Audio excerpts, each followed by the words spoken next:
आगे बढ़ते हुए हमारा जो अगला सेशन है सेहत और शिक्षा, इसके लिए मैं आमंत्रित करना चाहूंगी mister Jau Ali Khan, additional director administration R&D Era's Lucknow medical college and hospital Era university. एक बार जोरदार तालियां। और इस सत्र को आगे बढ़ाएंगी मेरी सहयोगी शिखा ठाकुर। बहुत बहुत स्वागत है आपका। और जैसे कि हम सुबह से ही चर्चा कर रहे हैं हेल्थ पर, कहते हैं बड़ी अच्छी सी खूबसूरत सी लाइन है, हेल्थ इज़ वेल्थ। मुझे लगता है कि हेल्थ को लेकर के जो लोगों के अंदर मानसिकता पहले थी और आज के दिन में काफ़ी बदलाव हुआ है। सबसे पहले मैं जानना चाहूँगी कि आपकी जर्नी कैसी रही, और आपने क्योंकि स्वास्थ्य के अंदर टेक्नोलॉजी का समावेश किया, ये आइडिया कैसे आया? So, I'm representing ERA University as well as a health tech startup, but ERA University के पर्सपेक्टिव से ही मैं पहले बात करूँगा क्योंकि वहाँ से ही सारा इंस्पिरेशन आया। वहाँ पे हमने रियलाइज़ करा कि there is a need for augmenting the abilities of healthcare workers because I think Dr. Saran had mentioned कि there's a huge gap between the demand and supply of healthcare workers. हमेशा demand ज़्यादा रहेगी, supply कम रहेगी। In fact वक्त के साथ ये gap बढ़ता जाएगा क्योंकि पॉपुलेशन तेज़ी से बढ़ती जाती है, लेकिन it's not possible to produce health care workers at that same rate. So ये डिमांड जो गैप जो बढ़ता जाएगा between demand and supply, it means that health care systems around the world at the risk of getting paralysed और collapsing even because it's not possible to produce healthcare workers at that same rate. तो उसके लिए there's only one solution which is technology. Technology के through अगर हम healthcare workers की abilities को augment कर पाएँ, then we stand a chance to sustain our healthcare systems. Right. Doctor साहब, क्योंकि जब भी शिक्षा के क्षेत्र में बात होती है तो बच्चों को भी हमने देखा है, क्रिचेस में भी हमने देखा है कि जब कुछ अलग किया जाए तो लोगों को समझ बेहतर आता है, और वो मेडिकल का क्षेत्र हो, इंजीनियरिंग हो, किसी भी फील्ड में हो। ऐसे में आपने किस तरीके से इसे एंटरटेनिंग बनाया, एंटरटेनमेंट प्लस एजुकेशन, क्योंकि 3D medical animations, video games, उसके माध्यम से भी आपने एजुकेट किया है। तो ये आइडिया कैसे आया और ये run, how do you run it as? So medical education और any education for that matter, there are passing marks in any course. Engineering में, लीगल में, बिजनेस में, किसी भी फील्ड में पासिंग मार्क्स वही 40-50% होते हैं, मेडिकल में भी 50% हैं। बट दूसरी फील्ड्स में एक एडवांटेज है, वहाँ पर एटलीस्ट आप अपने क्लाइंट से कह सकते हैं कि I will just get back to you, let me read up about this. But आप मेडिकल फील्ड में ये नहीं कह सकते। Right. Most of the patients वो वापस ही नहीं आएंगे अगर आप ऐसा कुछ कह देंगे।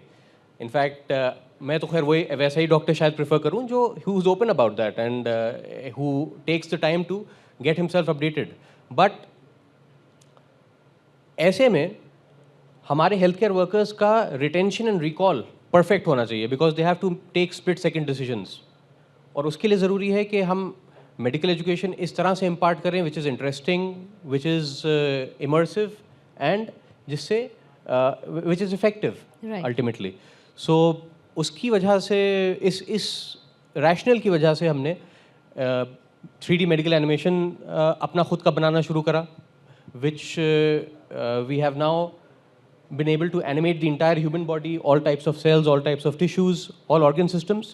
So our faculty sits with our animation team now and they're able to customize lectures in a matter of days, which would have taken months. The other thing that we did was we made interactive medical education content in the form of educational video games where students are able to interact with virtual patients or they're able to attend the virtual lab so they can repeat their exercises or a specific clinical skill n number of times because it is possible as a medical student आप एक बार में समझ लें कोई topic, एक demonstration आपके लिए काफ़ी हो, लेकिन मुझे 5 बार लगे तो मेरा पेस ऑफ लर्निंग अलग हो सकता है। तो उसको हम पर्सनलाइज भी कर सकते हैं pace of learning through these kind of tools. This was the rational behind developing these innovative tools and let me add we saw that the understanding of the patient of the students increased। जब हमने ये tools use करे तो हमने देखा कि effective कितना है। तो of course ये देखने को मिला कि marks बढ़ रहे हैं students के, they are able to understand more, but one more thing that we noticed was उनकी attendance भी बढ़ गई, so their interest in their curriculum also increased। And I think when it happens, it comes with a better result, definitely. EICU dashboard और clinical जो shortages होते हैं उसके समाधान के लिए what do you do?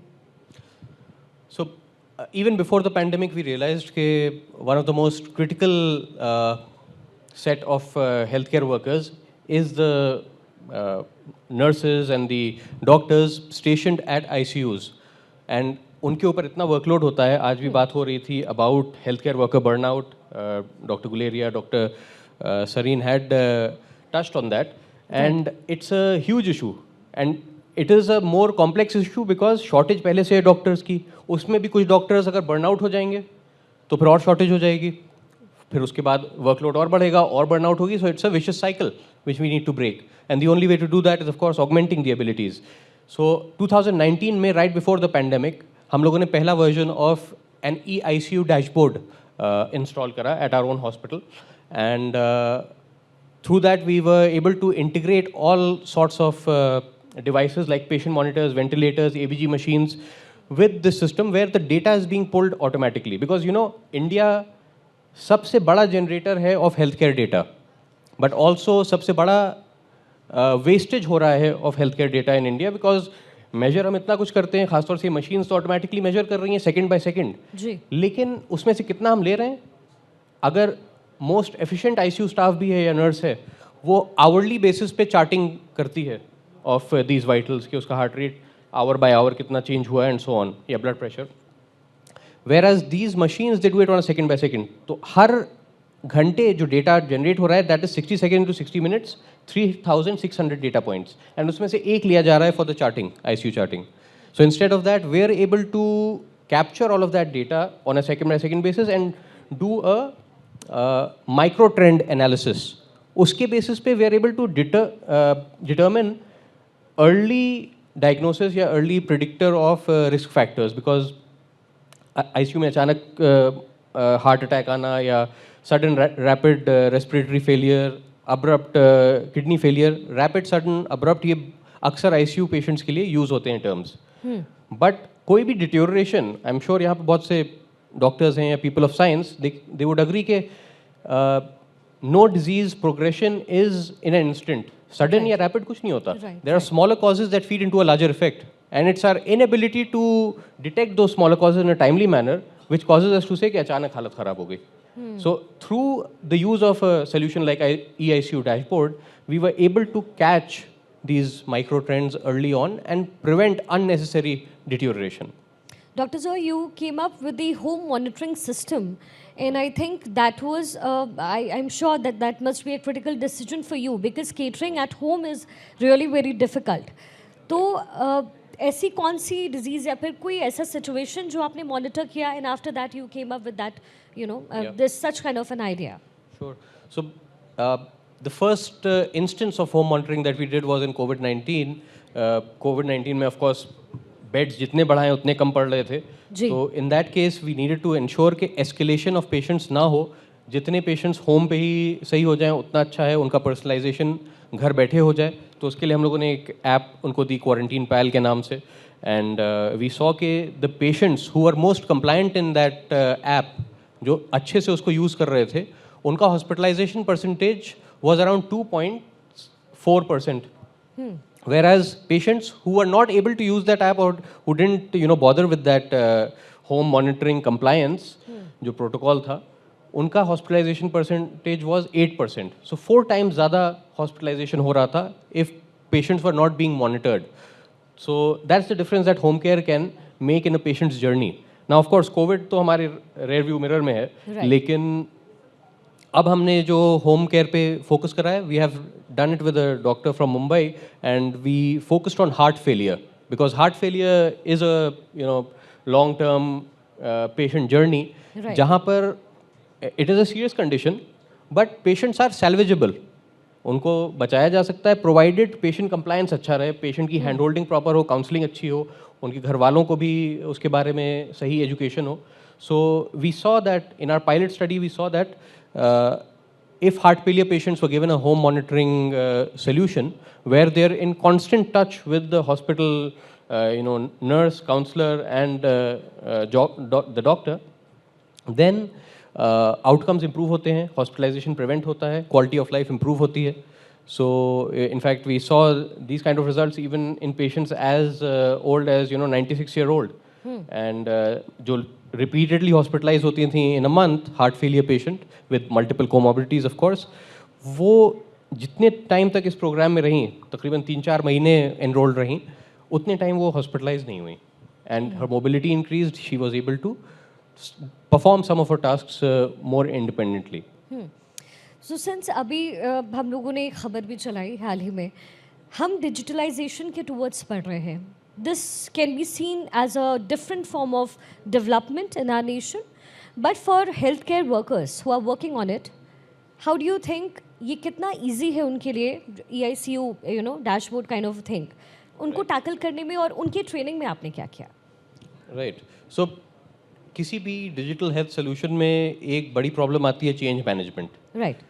And change management में the more you burden the health care worker, the more you are complicating the problem, because you are suppose to bring technology that reduces the burden of health care workers. तो इसलिए EICU से start करा, because उसमें कोई भी manual intervention नहीं required है. We are directly taking the values, the measurements from these biomedical equipments like patient monitors, ventilators, ABG machines, जहाँ पर कोई भी एंट्री नर्स को नहीं करनी है. इनफैक्ट नर्स जो चार्टिंग मैन्युअली करती थी वो सब ऑटो चार्टिंग के थ्रू अब हुआ जा रहा है. उसी तरह से ये जो डैशबोर्ड है इसमें there are smart alerts, clinical decision support system है बेसिकली ये, which helps in prioritising patient care based on the inter patient analysis कि सबसे ज़्यादा अर्जेंट अटेंशन कौन से पेशेंट को चाहिए, वो लगातार डैशबोर्ड में दिखता रहता है. बिकॉज इन एन ICU आपने सुना होगा, जब भी ICU कोई गया है तो हमेशा वहाँ पे बीप्स और अलार्म्स बजते रहते हैं, और no one is able to make sense of which alarm is the most noteworthy one, because it's just a plethora. और उसमें कोई भी नया अलार्म आया या नोटवर्दी आया, वो सब ड्राउन आउट हो जाता है. In fact the only thing that the alarm can add two is the patient stress. अगर पेशेंट होश में है तो कोई और नोटिस करे ना करे, पेशेंट जरूर नोटिस कर लेगा मेरे साथ कुछ और नया शुरू हो गया. So we were able to convert our ICU into a silent ICU. वो alarms और alerts हमने पूरी तरह से बंद कर दिए, और हमारा एक centralized monitoring station था, या monitoring room था rather. So it was called a control room. तो वहाँ से ही हम सारे alerts और alarms देते थे in a more screened, personalized manner rather than सारी चीज़ों के लिए हर वक्त alarms चल रहे हैं. So that helped in bringing down that burden, and once they saw कि बिना burden के हमें फ़ायदा मिल रहा है इस टेक्नोलॉजी का, so people were more ready to adopt that technology as well. Doctor, जब हम किसी नए इनोवेशन के साथ आते हैं तो एक तरीके से उस गैप को ख़त्म करने के लिए किसी को समझाना, एजुकेट करना, दिस इज़ वेरी डिफ़िकल्ट. सो अब आप जब हेल्थ सेक्टर में आए और आप नई टेक्नोलॉजी के साथ आए, तो आपको क्या लगता है कि हमारे देश में ये जो एक गैप रहा है, टेक्नोलॉजी का जो गैप है, उसको फुलफिल करने में कितना योगदान आपका रहा, और आगे आप उसको कैसे केटर करते हैं? सो आई बिलीव कि किसी भी सिस्टम को स्केल अप करने के लिए you need repeated demonstrations. You need to have the effectiveness studies for multiple use cases. मैंने जैसे कोविड-19 बात करी, हार्ट फेलियर अब हो गया, there are cases of sepsis जिसमें अच्छे रिजल्ट्स आए because of these technologies. So the more variety of cases that are taken up by digital health, and the more number of centers, the more multi-center studies we come up with, the more easier it will be to implement these things, the more easier it will be for these things to make it to the policy level at the national scale. So I feel that we need to collaborate more, healthcare institutes, Right. also health tech companies, biomedical companies, they need to either develop their own innovation ecosystems or expand their network to have external innovation ecosystems. So have partnerships to accelerate this digital transformation. होना तो है ही, लेकिन जितना हम लोग synergistically काम करेंगे उतना इसमें तेज़ी आएगी. डेफिनेटली डॉक्टर, बहुत बहुत शुक्रिया आपका. Mr. Zoe Ali Khan, Additional Director, Administration, R&D, IRAS Lucknow Medical College and Hospital, IRA University, Lucknow. मैं आपको भी स्टेज पर इनवाइट करना चाहूँगी। कंट्रीब्यूशन इन मेडिकल एजुकेशन, एक बार ज़ोरदार तालियां मिस्टर ज़ो अली खान के लिए भी। ये मंच सम्मानित करता है मिस्टर ज़ो Ali Khan, additional director administration R&D, Era's Lucknow medical college and hospital, Era university Lucknow, and the category is medical education. एक बार ज़ोरदार तालियां उन तमाम लोगों के लिए जो कि स्वास्थ्य के लिहाज से बेहतरीन कार्य कर रहे हैं। मैं बुलाना चाहूँगी मिस्टर ज़ो Ali Khan, founder and CEO Criterion Tech Lucknow. एक बार ज़ोरदार तालियां।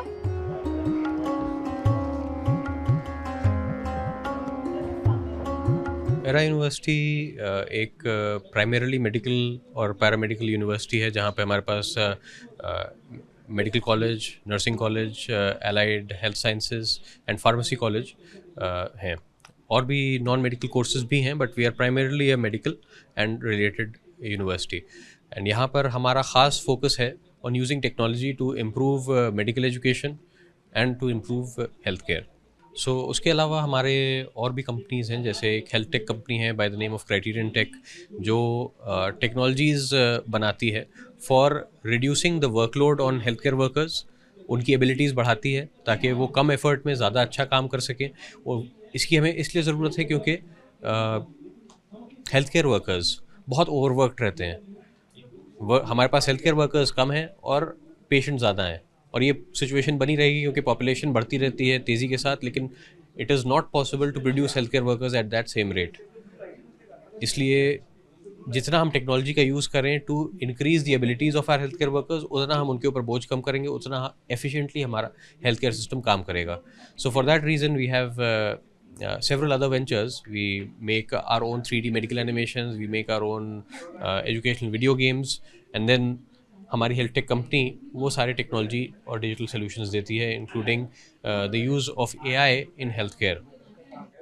सर, ये जो टेक्नोलॉजी आप बता रहे हैं, तो इसके अंदर आने वाले विकसित भारत जो मोदी जी लेके जा रहे हैं मिशन 2047 का, उसमें ये किस तरीके से गेम चेंज करेगा और कितना ये यूजफुल है हेल्थ केयर के लिए?